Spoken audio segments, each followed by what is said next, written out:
अम्बुजवदनबालं करेश्चाम्बुजयुगलं सिंहवाहम्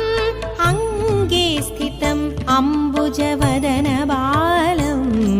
करेश्चाम्बुजयुगलं सिंहवाहं मुखेश्च नयने